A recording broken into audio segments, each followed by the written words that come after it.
Tengo 20 años y esta fue la última vez que me quedé voluntariamente sola en una habitación con un niño. Solía cuidar niños los fines de semana cuando tenía 15. La mayoría de las familias para las que trabajaba eran agradables, familias sofisticadas con niños dulces a los que amaba. Sin embargo, la familia Carpenter fue la excepción. El señor y la señora Carpenter tenían 2 hijos, Miguel, que tenía 10 años, y Evangelina, que tenía 4.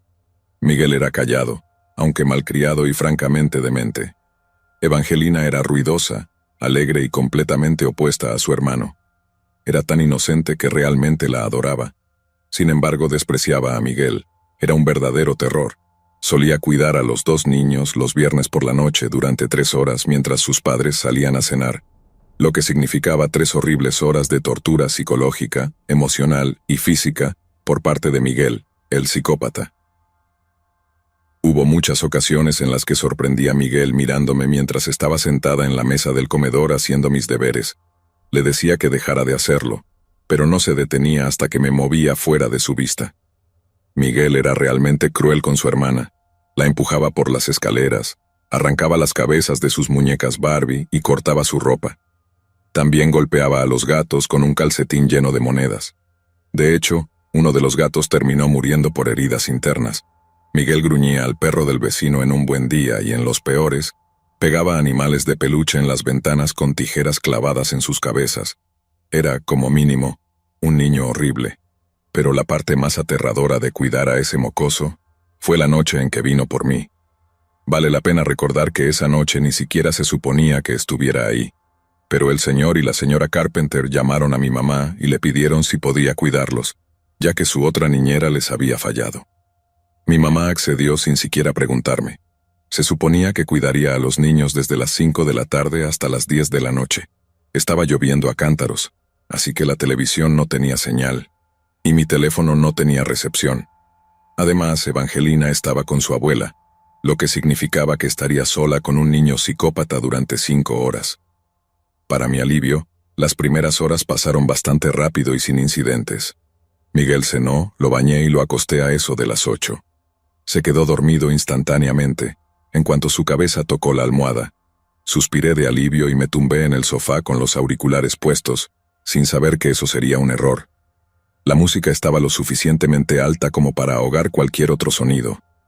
Miraba el techo por un rato, porque no tenía sentido intentar sumergirme en las redes sociales. Me quedé dormida en algún momento, solo para despertar asustada por una intensa presión en mi garganta. Miguel estaba parado sobre mí con una sonrisa amplia, agarrando el mango de un cuchillo de cocina. No pude preguntarle qué estaba haciendo debido al miedo que me invadió de repente. Presionó la hoja cada vez más contra mi cuello, hasta que sentí una sensación de ardor. Rió de manera maníaca, antes de salir corriendo de la habitación. Me limpié la pequeña cantidad de sangre de mi cuello mientras buscaba por toda la casa, solo para entrar en pánico cuando no lo encontré por ningún lado. El sonido del gato maullando me hizo contener la respiración. Rápidamente agarré un bate de béisbol del armario y subí corriendo las escaleras.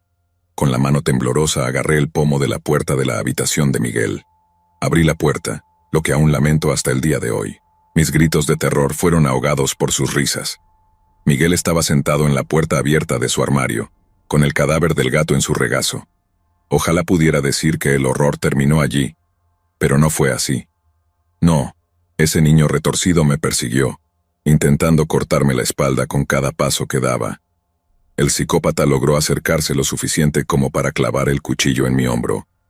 Ni que decir tiene que salí corriendo por la puerta principal, y no me detuve hasta que me doblé intentando recuperar el aliento a una cuadra de la estación de policía. Empaqué mis cosas unos meses después, y me mudé a un apartamento con mi ahora esposo, a 1.600 kilómetros de distancia del pueblo en el que crecí. Tuve que mudarme 1.600 kilómetros lejos de Miguel el psicópata para sentirme segura, pero incluso eso me volvió loca. Asistí a terapia durante varios años después de aquello. No podía dormir sin las luces encendidas porque la imagen de él sosteniendo a un gato muerto se había grabado permanentemente en mi mente. Estuve paranoica durante meses, temiendo que apareciera detrás de una esquina. Y sin embargo, aún albergaba la idea de tener mis propios hijos algún día. Para ser honesta, me importaban los niños Carpenter. Pero después de las heridas que sufrí, tanto físicas como psicológicas, mis padres y yo no tuvimos otra opción más que presentar cargos, al menos para pagar las facturas médicas y la terapia. Miguel, siendo tan joven como era, fue internado en un centro de tratamiento psiquiátrico y en detención juvenil durante casi 3 a 5 años, según lo que escuché. Pero después de que todos los procesos legales terminaron, no pude seguir indagando más, para no revivir ese recuerdo. Mirando hacia atrás, ahora me siento un poco tonta por haberle tenido miedo a un niño de 10 años. Es extraño cómo funciona la vida a veces. Es extraño cómo me quedé paralizada en ese momento. Eventualmente me di cuenta de que no quiero tener hijos y que me niego absolutamente a cuidar a los niños de alguien más.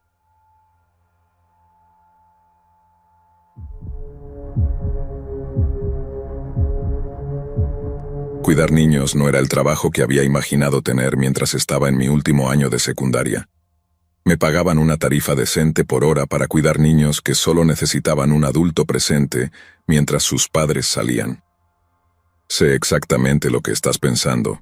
¿Por qué desperdiciarías tu tiempo cuidando niños cuando podrías haber trabajado en una tienda o en algún otro trabajo más o menos decente? ¿Me acerco? Bueno, como puedes imaginar, la mayoría de los niños que cuidé eran niños felices y normales. Pero los hijos de mi hermana, mejor voy a eso. Aquí te doy un poco de contexto para que puedas entender mejor por qué no me veo a mí mismo teniendo hijos en el futuro, si es que alguna vez llego a tener. Soy hombre y para colmo un inadaptado social. Tenía 16 años cuando mi mamá me dijo que tendría que cuidar a los hijos de mi hermana mayor. Naturalmente me lo tomé con calma, como si no fuera gran cosa porque, quiero decir, ¿qué es lo peor que podría pasar, verdad? Mi hermana tenía que salir de la ciudad por un viaje de negocios de 2 días, lo que llevó a mi madre a decidir que yo era el candidato perfecto para el trabajo.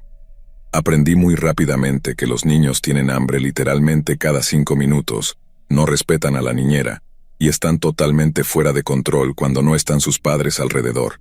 Vaya decepción. Los niños suelen percibirse como dulces, inocentes y en general puros. Sin embargo, yo tengo experiencia de primera mano en cuanto a lo verdaderamente espeluznantes que algunos niños pueden ser. Había estado con mis sobrinos docenas de veces antes, así que no había razón para pensar que eran un poco raros. Eso fue hasta que entré y pillé a Nati, abreviatura de Natalia, intentando sacrificar a su hermana al diablo para poder negociar la inmortalidad, empujando la mano de Luke dentro de una licuadora. Afortunadamente logré apartarla de la licuadora antes de que pudiera encenderla.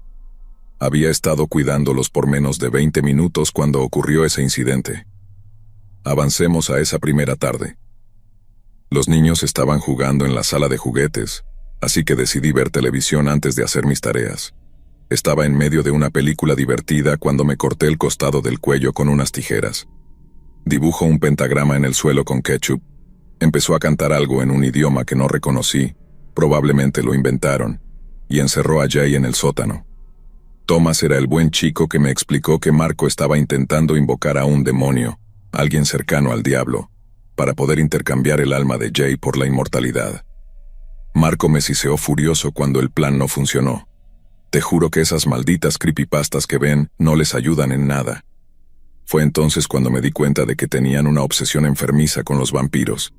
La necesidad de ser inmortales y tratar de extraer sangre de las personas era su forma de satisfacer el deseo de ser como los personajes de las películas o libros. Esos niños realmente intentaban descubrir formas de volverse inmortales sin tener que quedarse pequeños para toda la eternidad. Me pareció un poco malsano, por decirlo menos. Todavía no tengo idea de cómo el internet o las películas de terror que veían a escondidas de sus padres pudieron activar eso, pero, sinceramente, sigo asustado de lo que podría haber pasado. La mayor de los niños fue la mala influencia para sus hermanos. Ella fue la razón por la cual todo se descontroló.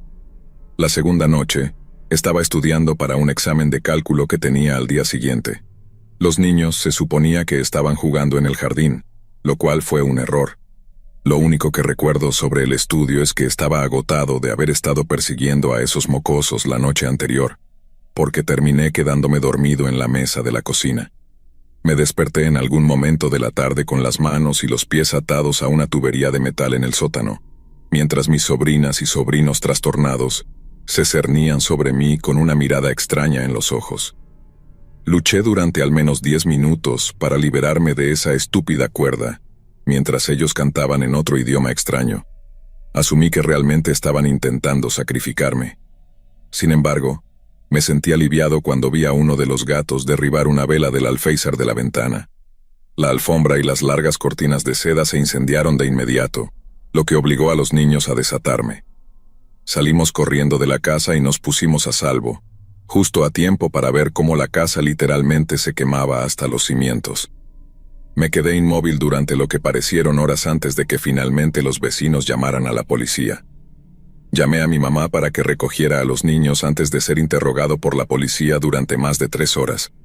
El detective que me estaba interrogando seguramente estaba a punto de arrestarme, pero el departamento de bomberos luego determinó que el incendio fue un accidente. Mi hermana irrumpió furiosa en mi habitación cuando llegó a casa y me informó que ya no me permitiría cuidar a sus hijos nunca más. Literalmente, estuvo a punto de golpearme si no hubiera sido por mis padres que la detuvieron. Lloré de alegría al recibir la noticia y nunca volví a cuidar niños. Intenté explicar la historia tanto a los detectives como a mi familia, pero las historias de mis sobrinos aparentemente corroboraban entre sí y se contradecían con la mía, y no había nada que pudiera hacer. Ni que decir tiene que nunca volví a visitar a su familia, tanto porque me marginaron como por elección propia. De lo que escuché, Natalia y los otros niños superaron su fase vampírica cuando llegaron a la secundaria y adquirieron intereses menos espeluznantes y menos peligrosos. Ahora tengo 28 años, vivo increíblemente lejos de mi familia y estoy casado con la mujer más increíble. Aún así, me niego a pensar en tener hijos. Nunca sabes en qué podrían terminar metiéndose.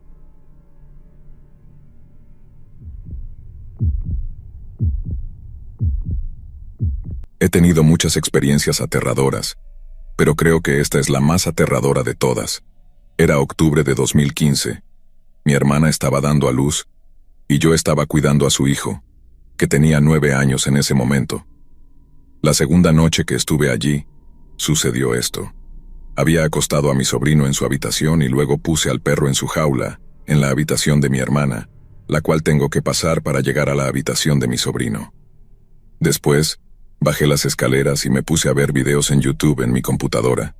Bueno, alrededor de 1 hora después, escuché una puerta cerrarse de golpe. Asumí que era mi sobrino yendo al baño. Luego escuché otro portazo. Supuse que solo quería privacidad. Y luego escuché un tercer portazo. Otra vez. No sé cómo explicarlo, pero de alguna manera supe que no era mi sobrino. Seguí escuchando cosas moverse, como si alguien estuviera arrastrando un mueble, tal vez una cómoda, por el suelo. Entonces empecé a recordar que esta casa no fue construida como una casa normal en su momento. El ático al parecer está conectado con la casa de al lado. Todo lo que tienes que hacer es subir al ático, caminar un poco, levantar una tapa y bajar por una escalera. No tuve más remedio que ir a revisar a mi sobrino. Mientras subía, seguía escuchando los ruidos. También oía al perro en su jaula, absolutamente loco, como si estuviera intentando salir o algo así. Subí las escaleras a la mitad y de repente, todos los ruidos se detuvieron. Miré en su habitación y él estaba dormido, con la puerta abierta. No había manera en el mundo de que pasara frente a esa habitación completamente a oscuras. En mi mente, mientras él estuviera a salvo, eso era lo único que importaba. Entonces, volví a bajar las escaleras. En cuanto llegué abajo, escuché pasos corriendo, seguidos por el golpe de una puerta cerrándose de nuevo. Al día siguiente, decidí contárselo a mi hermana y a mi cuñado. Después de contarles lo sucedido, lo que me dijeron me heló la sangre. Sin ninguna preocupación me dijeron que era el espíritu de nuestro vecino muerto. Ahora probablemente te estés preguntando por qué no llamé a la policía. Bueno, en ese momento no estaba pensando con claridad. Estaba demasiado asustado. Y supongo que, ahora, es algo bueno que no lo haya hecho. Unas semanas después, mi mamá le contó lo sucedido a mi sobrina mayor, que tenía 16 años en ese entonces. Ella dijo que siempre que estaba en esa casa, sentía como si alguien la estuviera vigilando. Hasta el día de hoy no sé si creo que era un fantasma o tal vez un intruso real. Lo único que sé con certeza es que no estaba solo esa noche, además de mi sobrino. Nunca más volveré a cuidar a esos niños allí. Que se vayan al diablo.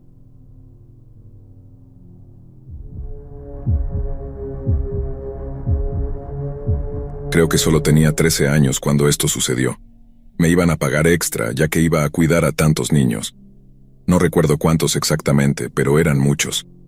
La razón por la que confiaban en mí para cuidar a tantos era porque los conocía desde que mis padres y los suyos habían sido amigos toda la vida, lo que nos hacía formar una especie de grupo. Yo era el mayor de todos los niños, lo cual, por supuesto, era la razón por la que estaba a cargo. Sabía que iba a ser una noche larga, sabiendo que nuestros padres estarían en un bar bastante lejos hasta alrededor de las 2 de la mañana, y luego se quedarían en un hotel. Para dar un poco de contexto, conocía a los niños y ellos me conocían a mí. Yo era el mayor, con 13 años en ese momento, y el más pequeño tenía alrededor de 4 años. Había definitivamente una gran diferencia de edad. La mayoría de los niños tenían entre 9 y 10 años. De todos modos, los padres se fueron y cuando lo hicieron ya eran como las 4 de la tarde. Aproximadamente 2 horas y media más tarde preparé la cena para ellos. Nos sentamos y todos comimos pasta. Como todos los niños estaban juntos y se conocían entre sí, las cosas se volvieron bastante locas. No voy a entrar en detalles exactos sobre lo que pasó, pero algunos de los niños estaban realmente descontrolados. Sin embargo, no me molestaba mucho. De hecho, fue algo divertido, aunque ese no es el punto. Después de un par de horas más, ya se estaba haciendo bastante tarde. Recuerdo que eran alrededor de las 11:30 cuando los niños comenzaron a calmarse. Tuve que atender a algunos que se habían lastimado haciendo cosas realmente estúpidas y peligrosas.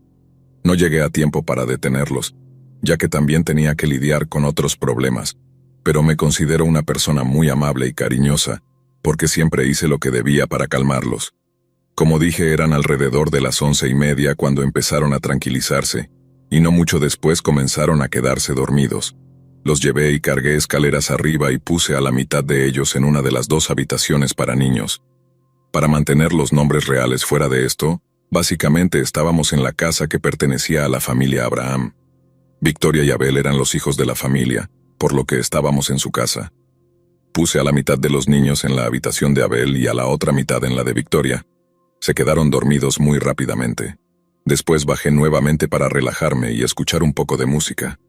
Después de escuchar música por un rato, Victoria bajó las escaleras.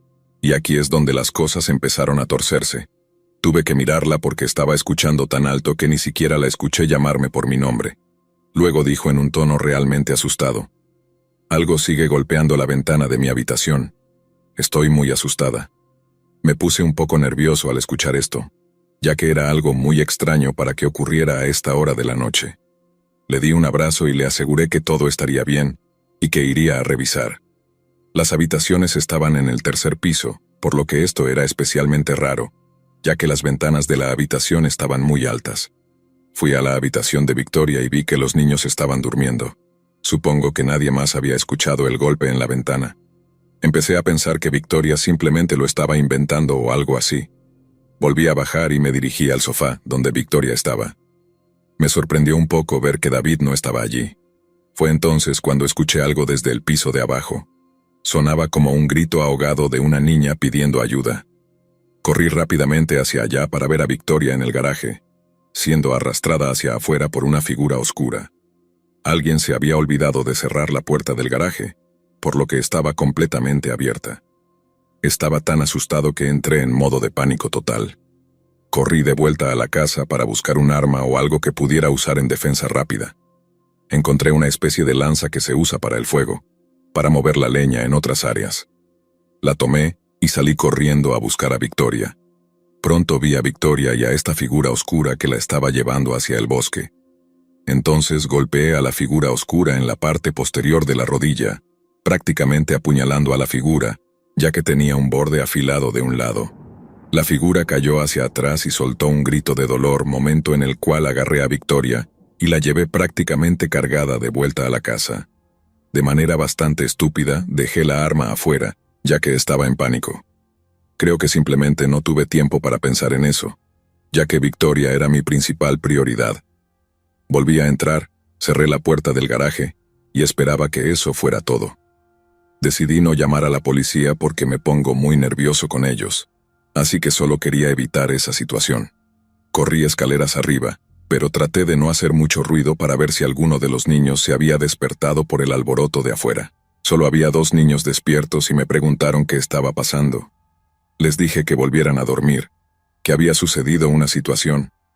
Realmente querían saber qué, pero les dije que se los explicaría por la mañana. No los culpo. Creo que yo también querría saber qué estaba pasando, especialmente después de tanto alboroto. De todos modos, volví al sofá donde, afortunadamente, Victoria estaba esta vez, y se quedó dormida con la comodidad de saber que yo estaba ahí todo el tiempo. Avancemos a la mañana siguiente. Eran alrededor de las 7:30 y podía escuchar algo de ruido proveniente de arriba. Los niños estaban despiertos y jugando. Victoria me despertó y estaba muy feliz de verme ahí. Creo que realmente la hice sentir segura después de esa noche. La conexión de Victoria y yo fue un poco diferente a partir de ese momento, pero la parte final de esta historia es lo más escalofriante, así que prepárate. Bajé para ver si se habían robado algo. Revisé, pero no vi nada fuera de lo común. Bueno, nada fuera de lo común excepto por una cosa. Había un papel en el garaje. Estaba pegado con cinta adhesiva en la puerta corrediza, y creo que por eso le presté atención. Comencé a leerlo y decía una sola palabra: venganza. Me asusté mucho al leer esto porque, ¿cómo demonios pudo alguien haber puesto esto aquí? Entonces me di cuenta de que alguien tuvo que haber entrado después de que cerré la puerta del garaje, justo cuando pensábamos que estábamos a salvo. No he compartido esta historia con Victoria, porque no quiero que se sienta más asustada o amenazada de lo que probablemente ya está. Aún tengo algunas preguntas sin respuesta. ¿Quién hizo esto? ¿Por qué eligieron esta casa en particular? Y por último, ¿por qué el intruso intentó llevarse a Victoria entre todos los niños que estaban allí? ¿Por qué la quería a ella específicamente? Sé que probablemente nunca tendré respuestas a estas preguntas, pero es absolutamente escalofriante pensarlo.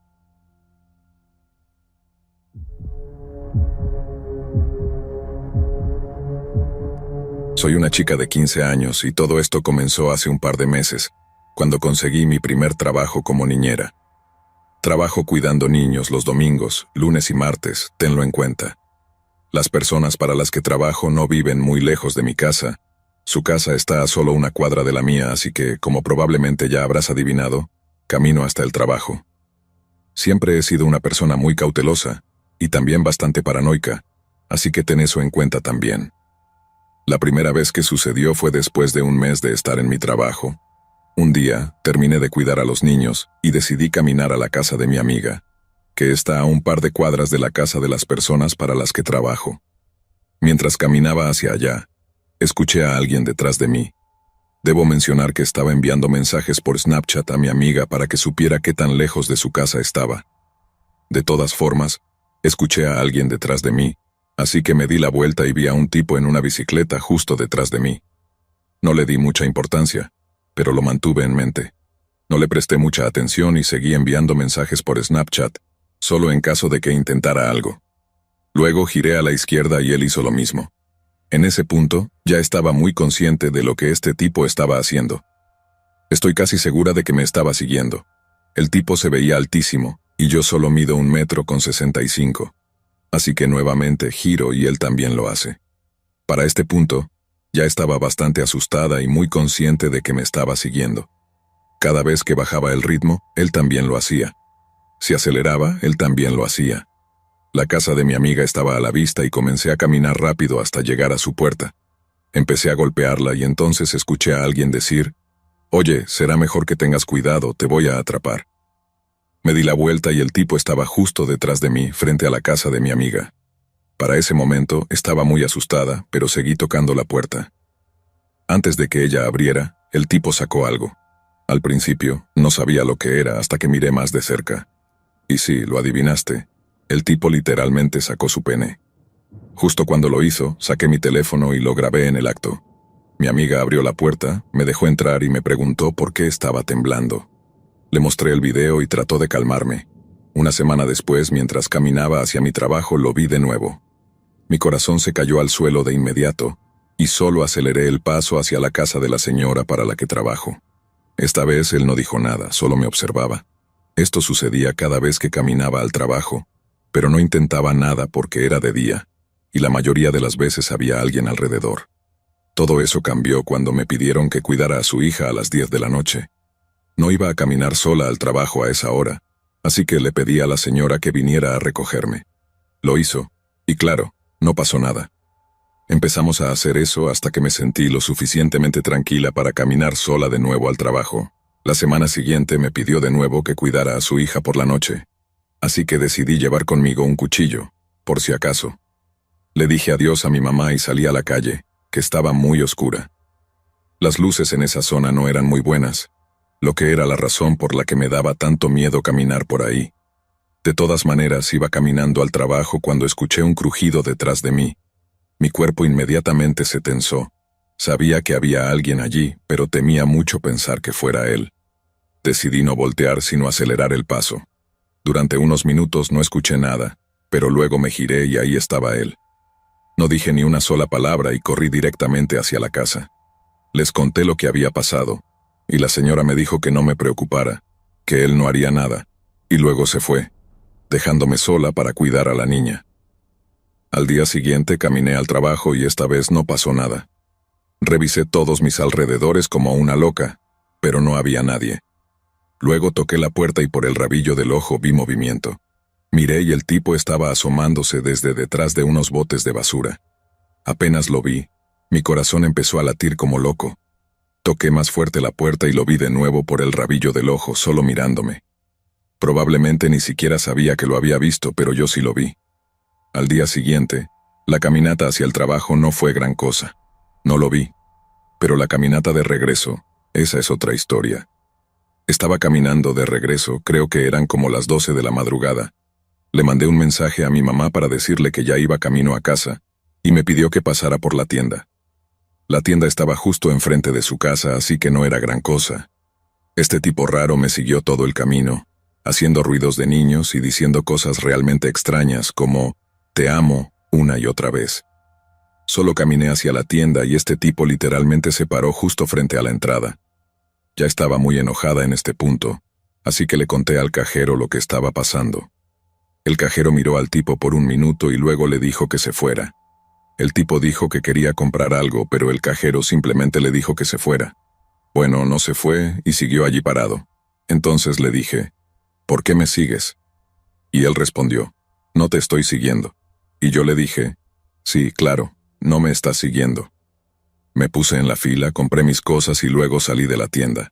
El tipo tuvo el descaro de seguirme, todo el tiempo haciendo sonidos de besos y repitiendo, te amo, moriría por ti. Estaba tan malditamente enojada en ese punto que le grité, mira, jódete, imbécil, déjame en paz de una maldita vez, con un tono muy enojado. Eso no tuvo ningún efecto en él y simplemente siguió repitiendo la misma mierda. Luego le dije, mira, sé dónde vives y le diré a tu mamá sobre esto, porque en realidad lo había visto salir de los apartamentos cerca de la tienda. De todos modos, no le importó lo que dije, y mantuvo el contacto visual conmigo todo el tiempo. Solo caminé hasta mi casa y finalmente llegué, pero justo antes de entrar y cerrar la puerta le dije, si vuelves a seguirme lo vas a lamentar.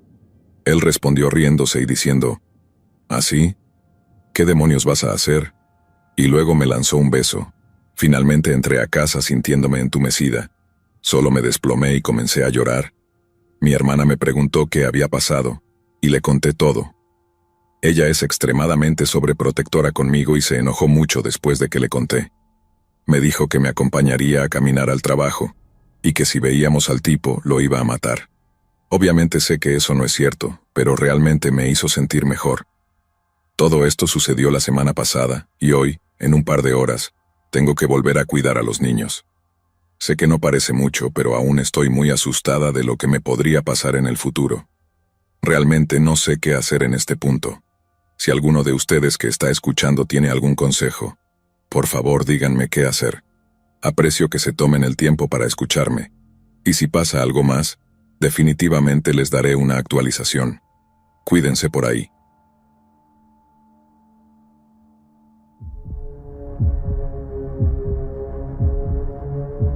En junio de 1969, Dennis Martin, un niño de 6 años, Acompañó a su familia en un viaje de campamento al Parque Nacional de las Grandes Montañas Humeantes, una cadena montañosa que se extiende a lo largo de la frontera entre Tennessee y Carolina del Norte, en el sureste de los Estados Unidos. El nombre de Grandes Montañas Humeantes proviene de la niebla natural que a menudo cuelga sobre la cordillera y que desde la distancia parece enormes columnas de humo. Curiosamente, esta niebla es causada por químicos emitidos por la flora local, químicos que tienen una alta presión de vapor, lo que les permite formar vapores fácilmente a temperaturas y presiones normales. Aun con la explicación científica detrás del fenómeno, ver esa niebla aferrándose a las cimas de las colinas es, sin duda, una vista inquietante. Provenientes de la cercana Knoxville, Tennessee, la familia Martin tenía una tradición de años de celebrar el Día del Padre realizando viajes de campamento a las Grandes Montañas Humeantes. 1969 marcaría el primer viaje de Dennis al bosque, en compañía de su padre, su hermano mayor y su abuelo. El grupo condujo hasta Cates Cove, un valle aislado ubicado en la sección de Tennessee del parque, y luego caminaron hacia Russell Field, donde acamparon y comenzaron a prepararse para su primera noche bajo las estrellas. A la mañana siguiente se dirigieron a un lugar conocido como Spencefield, una pintoresca pradera de tierras altas y un popular lugar de campamento, que estaba dividida por las colinas onduladas y los picos montañosos irregulares del Sendero de los Apalaches. Cuando el grupo llegó a Spencefield, Dennis y su hermano mayor se dispusieron a explorar el campamento, y según los informes, hablaron con muchos de los otros campistas que habían montado sus tiendas cerca. Así fue como entablaron conversación con un grupo de niños, también campistas, que rápidamente hicieron buenas migas con los hermanos Martin. El padre de Dennis estaba encantado de ver que su hijo se llevaba tan bien con los otros niños, y que al estar ocupados, los adultos podían concentrarse en la importante tarea de montar su tienda de campaña para 4 personas. Una vez que terminaron de armar la tienda, Dennis seguía jugando con el grupo de niños. Su padre recuerda que observó cómo el grupo tomaba posiciones para emboscar de forma juguetona a un grupo de adultos que se acercaba. Cuando los adultos entraron en la zona de emboscada ficticia de los niños, todos saltaron gruñendo y rugiendo como animales salvajes mientras caían sobre sus padres, quienes se reían a carcajadas. Todos menos uno. Todos menos el pequeño Dennis. Su padre miraba con creciente preocupación mientras los segundos pasaban, y Dennis aún no salía de su escondite. Finalmente no pudo soportarlo más, y después de levantarse de su silla de campamento, se dirigió al lugar donde había visto por última vez a su hijo de 6 años, y comenzó a llamarlo por su nombre. Pero lo que comenzó como una orden paternal firme, pronto degeneró en súplicas desesperadas, y a medida que seguía llamando con desesperación, las otras familias comenzaron a darse cuenta de que algo estaba terriblemente mal. Una vez que el abuelo de Dennis se enteró de que el niño estaba desaparecido, organizó al grupo en acción. Envió a un grupo 3,5 kilómetros más arriba en el Sendero de los Apalaches junto a su hijo, mientras él lideraba otro grupo de regreso hacia la estación de guardabosques de Cates Cove, llegando allí alrededor de las 8:30 de la noche. Así comenzó una extensa operación de búsqueda y rescate, ampliamente publicitada, en la que el personal del Servicio de Parques Nacionales fue complementado por soldados de la Guardia Nacional e incluso una unidad de los Boinas Verdes. En el punto álgido de la operación de búsqueda, más de 1,400 personas estaban trabajando en los pocos kilómetros cuadrados alrededor de Spencefield, pero ninguna de ellas encontró nada que pudiera llevarlas al niño desaparecido. Sin embargo, tras la operación, los esfuerzos de búsqueda recibieron muchas críticas por parte de expertos en búsqueda y rescate, quienes dijeron que la gran cantidad de personal involucrado podría haber oscurecido rastros en un terreno que ya era difícil de rastrear, debido a las fuertes lluvias. Sorprendentemente, en un momento dado se encontró una huella de zapato perteneciente a un niño, pero fue descartada como perteneciente a uno de los Boy Scouts que ayudaban en la búsqueda. Más tarde, sin embargo, los investigadores se lamentaron al descubrir que las huellas probablemente pertenecían a un niño que había perdido un zapato y que desapareció en las orillas de un arroyo. Algunos sugieren que era posible que las huellas pertenecieran a Dennis, y esta teoría fue apoyada cuando, 3 días después, se encontró un zapato y un calcetín de tamaño infantil. Aunque el personal de búsqueda y rescate continuó su búsqueda durante más de 2 semanas, recorriendo las laderas día y noche en turnos continuos, no se encontraron más pistas sobre el paradero de Dennis. La familia Martin, desesperada por obtener respuestas, ofreció una recompensa de $5,000 por cualquier información que pudiera reunirlos con su querido Dennis. Esto atrajo la atención de un puñado de autodenominados psíquicos, quienes, según algunos, podrían haber intentado explotar el dolor de la familia Martin con la esperanza de adivinar el área correcta de las montañas para buscar. Sorprendentemente, ninguno de estos psíquicos resultó ser de ayuda. Muchos años después, en 1985, un hombre que aparentemente había estado recolectando ilegalmente ginseng americano en el parque, afirmó haber encontrado los restos esqueléticos de un niño mientras exploraba el bosque. El hombre dijo que debería haber informado sobre el hallazgo, pero estaba aterrorizado de ser procesado por su hobby prohibido de recolección de hierbas. No solo eso, sino que tampoco pudo guiar a los investigadores al lugar donde había encontrado los huesos en primer lugar. Se han presentado muchas teorías para intentar explicar qué le ocurrió al pequeño Dennis Martin ese día. La mayoría de los detectives, tanto aficionados como profesionales, creen que Dennis se desorientó mientras buscaba un lugar para esconderse, tal vez incluso olvidando el camino de regreso al campamento cuando salió de su escondite. En cualquier caso, Dennis podría haberse alejado más del campamento y podría haber caído fácilmente por una de las muchas pendientes empinadas y barrancos que rodeaban el área de Spencefield. Sin embargo, Dennis llevaba una camiseta roja brillante cuando desapareció, algo que no sería fácil de pasar por alto para los equipos de búsqueda y rescate. Dennis tendría que haber estado completamente cubierto por follaje para permanecer sin ser detectado con una camiseta de ese color, y aunque es factible debido a su pequeño tamaño, la probabilidad de que eso ocurriera es extremadamente baja. Otros se apresuran a recordar la presencia de osos negros en la zona, así como de víboras, cabeza de cobre y cerdos salvajes, todos los cuales habrían representado una amenaza considerable para el pequeño Dennis.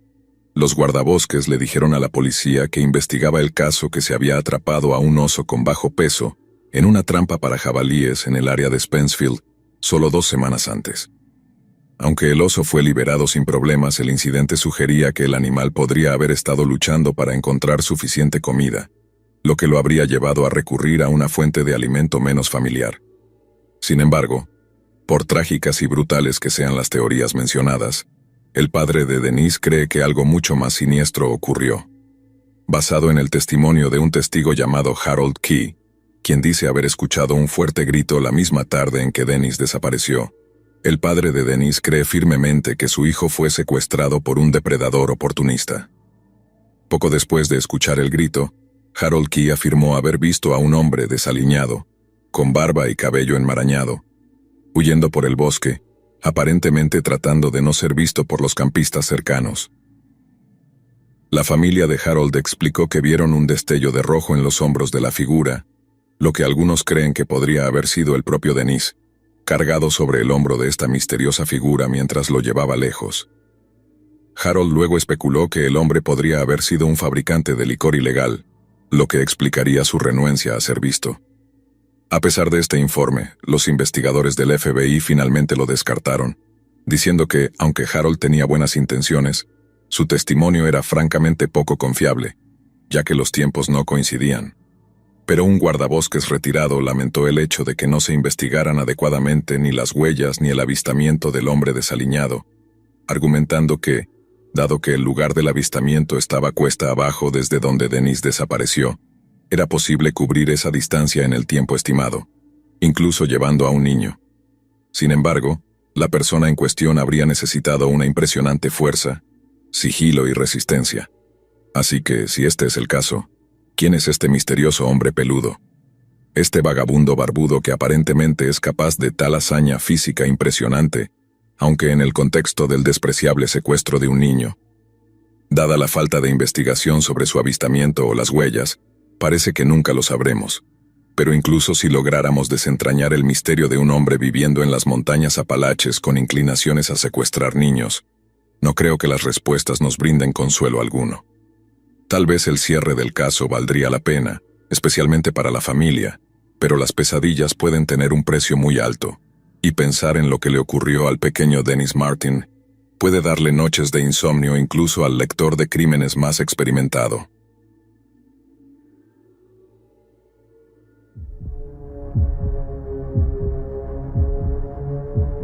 «911, por favor, sálvenme. Hay un hombre en mi porche con un disfraz espeluznante de conejo y ha estado tocando la puerta por un poco más de 10 minutos. ¿Pueden enviar a alguien rápido, por favor?» Este incidente todavía me asusta casi 15 años después. Cuando estaba en mi último año de secundaria, comencé a cuidar a los hijos de una madre soltera, Angela. Ella tenía 2 hijos, Lauren de 12 y Ryan de 7 años. Angela se había divorciado recientemente de su esposo, pero yo comencé a cuidar a sus hijos antes de la separación, por lo que tuve una visión lateral de la complicada situación. Fue un divorcio muy feo. Los padres no se llevaban nada bien entre sí después de que el divorcio se finalizó. Angela recibió una buena cantidad de dinero y terminó comprando una casa vieja de 2 pisos, de ladrillo blanco, en un barrio histórico de mi ciudad natal. Cuando digo que esta casa era vieja, era realmente vieja. De esas casas que cargan un olor característico, de las que puedes escuchar crujir cada tablón del suelo, del tipo que tiene tanta historia que sientes que los recuerdos salen de las paredes.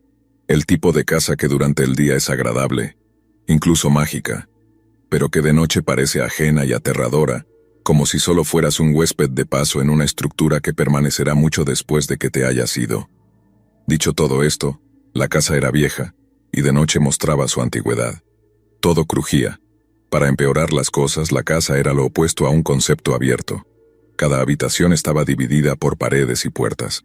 Así que, cuando estaba cuidando a los niños una noche de viernes, que era la noche habitual en que me quedaba con ellos, Angela siempre decía que tenía planes para cenar con amigos, pero yo sabía que iba a un bar y se emborrachaba, porque siempre llegaba a casa, dejaba el dinero en la mesa del comedor diciendo «gracias» con una voz arrastrada, y luego subía las escaleras, que crujían increíblemente, todo sin tener contacto conmigo. Eran alrededor de las 9 de la noche y acababa de acostar a los niños. Cada uno tenía su propia habitación, pero dormían en la de Ryan, que tenía literas, porque él odiaba dormir solo debido a las pesadillas.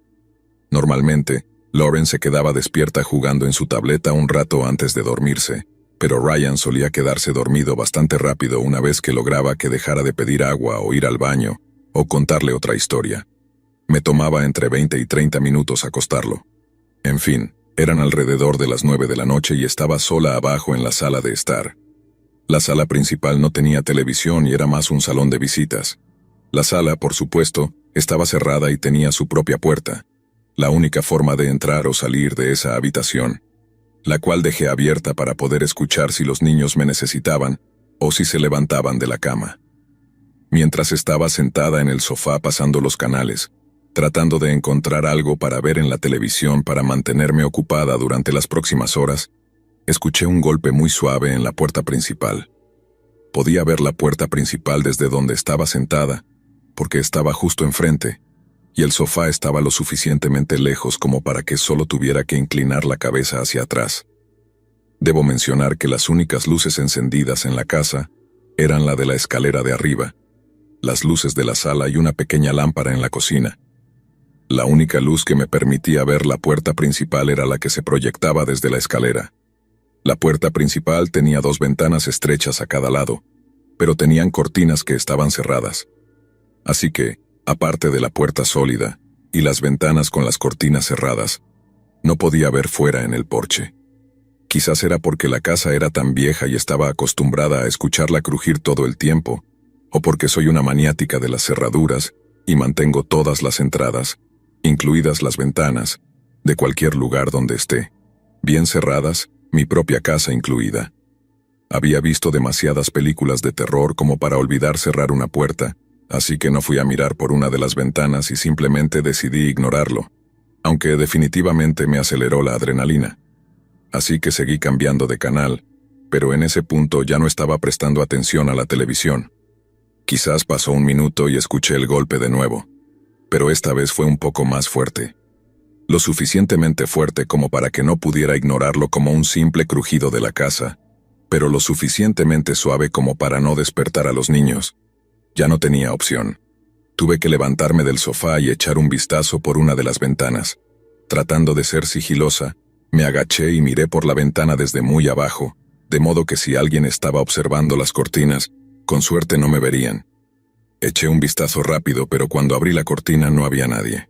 Lo único que vi fue una calle vacía iluminada por farolas de aspecto clásico y un jardín delantero muy oscuro debido a las sombras proyectadas por varios árboles grandes y anchos. No te voy a mentir, estaba bastante asustada. Soy una estudiante de secundaria cuidando a 2 niños que duermen en una casa grande y vieja, que ya me da escalofríos de por sí. Estaba en el escenario perfecto de una película de terror. Tenía demasiada adrenalina como para volver a intentar ver la televisión, pero no me sentía lo suficientemente amenazada como para llamar a Ángela o a la policía, así que opté por sentarme en el primer escalón de la escalera, justo frente a la puerta, y jugar con mi teléfono. Verifiqué la cerradura de la puerta principal antes de sentarme, por si acaso. Quizás 10 segundos después de sentarme, escuché el golpe otra vez. Esta vez, en lugar de ser sigilosa, simplemente eché un vistazo a la cortina a nivel de los ojos, justo a tiempo para ver a alguien correr detrás de uno de los árboles en el jardín delantero. Déjame decirte que dejé escapar un suspiro de alivio. Donde crecí, el timbre y corre era un clásico entre los adolescentes, y podía manejar bromas inofensivas. Normalmente, para detener a los bromistas, encendías la luz del porche, así que eso fue lo que hice. Me reí un poco mientras volvía al sofá. Debí haber razonado desde el principio que solo era una broma. Pero mientras me sentaba en el sofá, escuché otro golpe, aún más fuerte que los 2 anteriores. En ese punto, mi ansiedad se transformó en irritación. Tengo a 2 niños durmiendo arriba, y si los golpes continúan, podrían despertarlos, dejándome la tarea de volver a acostarlos. Así que, desde el sofá, me levanté y abrí una de las cortinas, revelando un porche delantero vacío iluminado, y procedí a encender y a apagar la luz del porche quizás 5 o 6 veces, dejando la luz encendida después de terminar. Pero en lugar de volver al sofá, me quedé parada allí, con la cortina abierta, desafiando a cualquier adolescente a intentar tocar el timbre una vez más. Después de unos minutos me sentí lo suficientemente confiada de que finalmente los había ahuyentado, así que apagué la luz del porche, cerré la cortina y regresé a la sala. 5 minutos después, me recibió el golpe más fuerte que jamás había escuchado. Sonaba como si alguien honestamente estuviera tratando de derribar la puerta. En ese momento, no sabía qué sentía más, si enojo o miedo. Corrí hacia la puerta principal, abrí la cortina, encendí la luz y me encontré cara a cara con una persona que llevaba un disfraz completo de conejo. Piensa en el conejo de Pascua, pero el disfraz parecía tener 50 años y estaba increíblemente sucio. Quizás estuve parada allí durante 20 segundos en total shock. Un disfraz espeluznante de conejo era lo último que esperaba ver. Un adolescente riéndose a carcajadas, seguro. Un convicto fugitivo empuñando un cuchillo, seguro. Un disfraz de conejo sucio y viejo ni en 1.000.000 de años. Lo más espeluznante fue que la persona estaba completamente quieta, solo de pie mirando directamente a la puerta principal, hasta que lentamente giró la cabeza con la máscara y me miró directamente. Fue entonces cuando noté que los ojos de la máscara, que normalmente en estos disfraces están hechos de malla para que la persona adentro pueda ver algo, habían sido completamente cortados. Así que en realidad estaba mirando directamente a los ojos de la persona que se escondía adentro. Esto fue lo que desencadenó mi instinto de lucha o huida. No porque hubiera un extraño espeluznante disfrazado de conejo en el porche, sino porque esos ojos se veían tan vacíos. Sentí que podría ser absorbida si los miraba por mucho tiempo. Retrocedí de la ventana, saqué mi celular del bolsillo trasero y marqué el 911, aún manteniendo mis ojos en el hombre conejo, pero desde más lejos de la ventana. 911, ¿cuál es su emergencia? Hay un hombre en mi porche con un disfraz espeluznante de conejo y ha estado tocando la puerta durante un poco más de 10 minutos. ¿Pueden enviar a alguien rápido? Estoy cuidando a 2 niños. Alguien está en camino. ¿Cuánto tiempo tardarán en llegar? Algo no está bien. Tenemos oficiales en la zona cercana. Deberían estar ahí en breve. Quédese en la línea conmigo hasta que lleguen, ¿de acuerdo? Está bien. Antes de que cualquiera de nosotros tuviera la oportunidad de decir algo más, sentí que alguien me tiraba de la camisa, lo que me provocó un escalofrío. Estaba tan concentrada en la llamada y en mantener mis ojos en el hombre conejo que no escuché a los niños bajar las escaleras. Cuando me di la vuelta para mirarlos, los niños se apresuraron a rodearme y vieron al hombre conejo. Ambos soltaron un grito que helaba la sangre, lo que provocó que el hombre conejo comenzara a golpear salvajemente la puerta principal otra vez. Al ver a ese hombre golpeando la puerta y a los dos niños aterrados, mantuve el teléfono en mi mano, pero lo aparté de mi oído y envolví a los niños en mis brazos antes de llevarlos rápidamente a la sala y cerrar la puerta detrás de nosotros. Incluso con la puerta de la sala cerrada aún podíamos escuchar los golpes. Lauren y Ryan ya estaban llorando en ese punto, negándose a soltarme la cintura. ¿Llegarán pronto? Está golpeando la puerta de nuevo y los niños están despiertos y asustados. Estamos en la sala con la puerta cerrada. No hay realmente un lugar donde esconderse aquí. Está bien. ¿La puerta está cerrada? Sí. Los oficiales están a 1 minuto de distancia. ¿Aún puede escucharlo afuera? Sí, es muy fuerte, tengo miedo de que rompa la puerta. Los oficiales están por llegar. Describa el disfraz que lleva esta persona.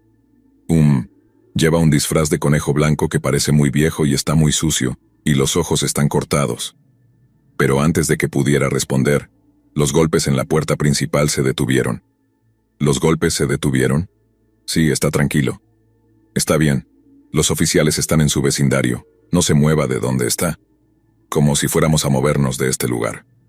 Señorita, los oficiales dicen que la puerta principal estaba abierta cuando llegaron. No salga de la habitación en la que está hasta que la policía se anuncie. ¿No quiere que abra la puerta para ellos? Por favor, que no la rompan, esta no es mi casa. Señorita, los oficiales dicen que la puerta estaba abierta al llegar, pero la puerta estaba cerrada con llave. Siempre mantengo las puertas cerradas.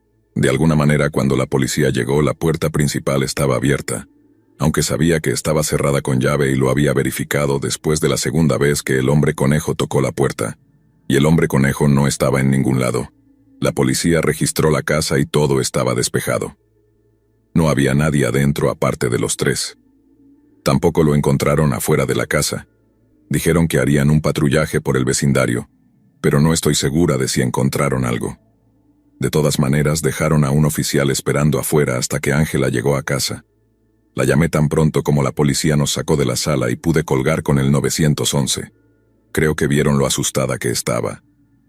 Me negué a cuidar a otros niños durante mucho tiempo después de esa noche, tal vez por un buen año. Y cuando volví a hacerlo, porque realmente era dinero fácil, ya estaba en la universidad y necesitaba el dinero extra. Aún así, después de eso, cada vez que escuchaba algo fuera por la noche, saltaba. Hasta el día de hoy, no sé si alguna vez encontraron al hombre conejo ni cuáles eran sus intenciones. Tal vez solo quería asustar a la gente o tal vez era algo peor. De cualquier manera fue con mucho lo más espeluznante que me ha pasado mientras cuidaba niños o en toda mi vida.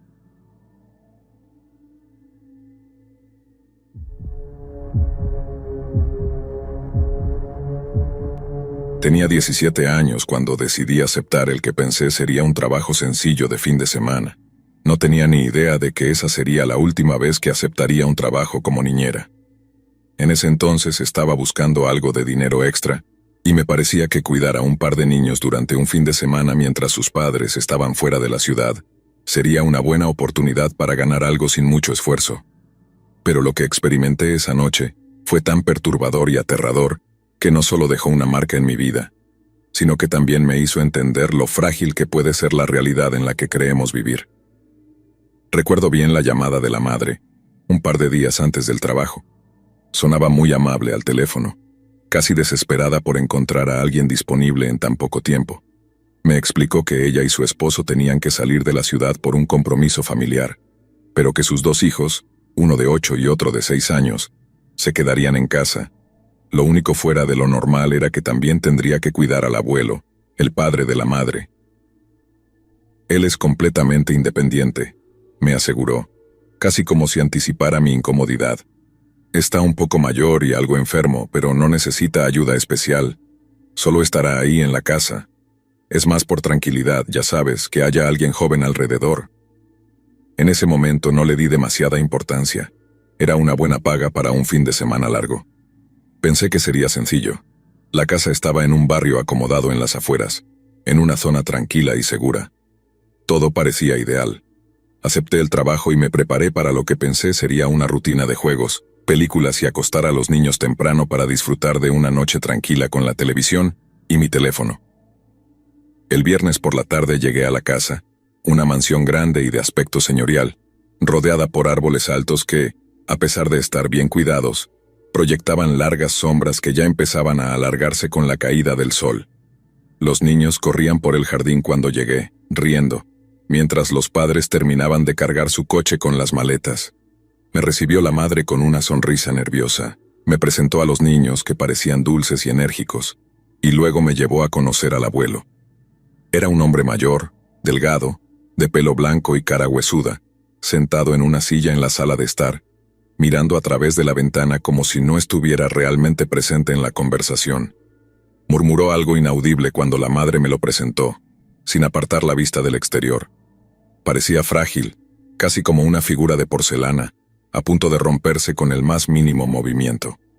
Algo en él me hizo sentir una leve incomodidad, pero no lo pensé demasiado. Era, después de todo, un anciano que parecía estar en paz consigo mismo, encerrado en su propio mundo. Los padres se despidieron rápidamente, agradeciéndome una y otra vez por aceptar el trabajo con tan poca antelación, y con una última sonrisa forzada, se marcharon en su coche, dejándome sola con los niños y el abuelo. Las primeras horas transcurrieron sin incidentes. Los niños eran adorables, aunque algo revoltosos, y me hicieron un tour completo de la casa, mostrándome sus juguetes, sus habitaciones y el enorme jardín trasero que era más grande que cualquier parque que hubiera visto en mi vida. Mientras los seguía, no pude evitar notar el silencio en el resto de la casa. No había señales del abuelo después de nuestra breve presentación. Pensé que quizás estaba descansando en su habitación o en algún lugar tranquilo de la casa. No me preocupé en ese momento. A las 8, después de una cena simple y de jugar un poco más, llevé a los niños a sus camas. El mayor se mostraba algo reacio, como si no quisiera dormir todavía, mientras que el menor se veía cansado y somnoliento. Les conté una historia corta, y antes de que me diera cuenta, ambos estaban profundamente dormidos. Cerré las puertas suavemente y bajé al piso principal, aliviada de que todo hubiera salido bien hasta ese punto. Era una casa hermosa pero intimidante, con techos altos, pasillos largos y rincones oscuros que parecían alargarse más de lo necesario en la penumbra. Me acomodé en el sofá de la sala de estar, encendí la televisión y me dispuse a pasar una noche tranquila. El abuelo aún no había aparecido desde que los padres se fueron. No le di mucha importancia, pensando que probablemente estaba en su habitación o en algún rincón tranquilo de la casa, lejos de la algarabía de los niños. El reloj avanzaba lentamente. A las 9 me levanté para hacer una última ronda por la casa, pasé por las habitaciones de los niños y confirmé que seguían dormidos. Pero cuando fui a revisar la habitación del abuelo me di cuenta de que la puerta estaba entreabierta. Empujé la puerta con suavidad y, para mi sorpresa, la habitación estaba vacía. La cama estaba hecha, las luces apagadas. No había señales de que él hubiera estado allí en horas. Un extraño escalofrío me recorrió la espalda, pero intenté calmarme. Tal vez había salido a caminar, pensé. Aunque era tarde, no parecía improbable que alguien de su edad quisiera tomar aire fresco. Decidí buscarlo en la casa, revisando primero el salón y la cocina, pero no había señales de él en ningún lugar. Me aventuré al jardín trasero, llamando su nombre en voz baja, tratando de no despertar a los niños ni parecer alarmada. Pero no hubo respuesta.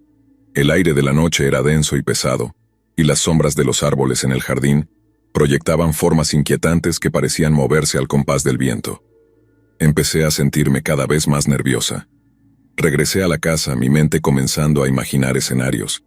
¿Qué pasaría si se hubiera caído o desmayado en algún lugar? ¿Qué si había salido y no podía encontrar el camino de vuelta? La casa era grande y llena de lugares donde alguien podría quedar atrapado o desorientado. Subí y bajé las escaleras varias veces, revisando cada habitación, cada rincón, cada armario, esperando encontrar alguna señal de él. Pero no había nada. La ansiedad comenzaba a instalarse en mi pecho cuando de repente escuché un ruido fuerte. Fue un sonido seco, un golpe sordo que resonó desde la parte trasera de la casa. Me quedé inmóvil, congelada por un momento, mientras mi mente intentaba procesar lo que acababa de escuchar. Era un sonido que no había esperado, demasiado fuerte para ser algo insignificante. Con el corazón latiéndome en los oídos, me dirigí lentamente hacia donde había provenido el sonido. El pasillo que llevaba a esa parte de la casa estaba oscuro, las luces tenues apenas iluminaban el camino.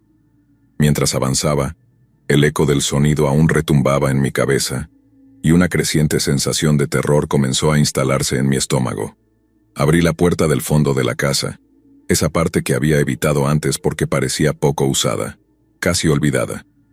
Al empujarla, el aire frío me golpeó la cara, como si hubiera estado cerrada durante mucho tiempo. Al fondo de esa pequeña habitación oscura, vi algo que me dejó sin aliento. El abuelo yacía en el suelo. Al principio no entendí lo que estaba viendo. Había algo que no cuadraba, algo que mi mente no quería procesar, pero al acercarme la horrible realidad se hizo evidente. El cuerpo del abuelo estaba tirado en el suelo, con la cabeza completamente destrozada. A su lado, una escopeta, aún humeante, y una escena tan grotesca que me dejó paralizada. El horror de la escena me golpeó como una ola. El abuelo se había suicidado, y lo había hecho de la manera más violenta posible. La imagen de su cuerpo destrozado se grabó en mi mente, y aunque traté de apartar la vista no pude moverme durante lo que parecieron horas. Mi cuerpo entero estaba en shock, congelado ante la realidad de lo que acababa de descubrir. No sé cómo lo hice, pero finalmente logré moverme. Corrí hacia el teléfono y llamé al 911 tartamudeando mientras intentaba explicar lo que había sucedido. Mis manos temblaban tanto que apenas podía sostener el teléfono. El operador intentaba calmarme, pero yo apenas podía escuchar. El sonido del disparo aún resonaba en mi cabeza, y la imagen del cuerpo del abuelo seguía clavada en mis pensamientos. Los niños seguían dormidos, ajenos al horror que había ocurrido en su propia casa. Me quedé junto a la puerta esperando a que llegaran los policías, el corazón aún latiendo desbocado y la respiración entrecortada. Cuando finalmente llegaron, la casa se llenó de luces brillantes y de voces, pero nada de eso logró calmarme. Las autoridades me explicaron que el abuelo había estado lidiando con una presión financiera insoportable. Las deudas de la familia lo habían llevado al límite, y aparentemente, esa noche había decidido que no podía más. No sé si eso me tranquilizó o me hizo sentir peor. Saber que había estado bajo esa sombra de desesperación mientras yo estaba jugando con los niños, sin tener idea de lo que se avecinaba, solo intensificaba la sensación de horror que sentía. Era imposible reconciliar la idea del anciano tranquilo que vi al llegar con la escena brutal que había encontrado esa noche. Mientras la policía se movía por la casa, tomando notas y sacando fotografías, yo solo podía quedarme quieta, envuelta en una sensación de irrealidad, como si estuviera atrapada en una pesadilla de la que no podía despertar. Los minutos pasaron lentamente mientras me interrogaban, aunque apenas podía formar palabras coherentes. Les conté todo lo que había sucedido desde que los padres se marcharon. Les expliqué cómo no había visto al abuelo en horas, cómo busqué por toda la casa antes de escuchar ese terrible sonido.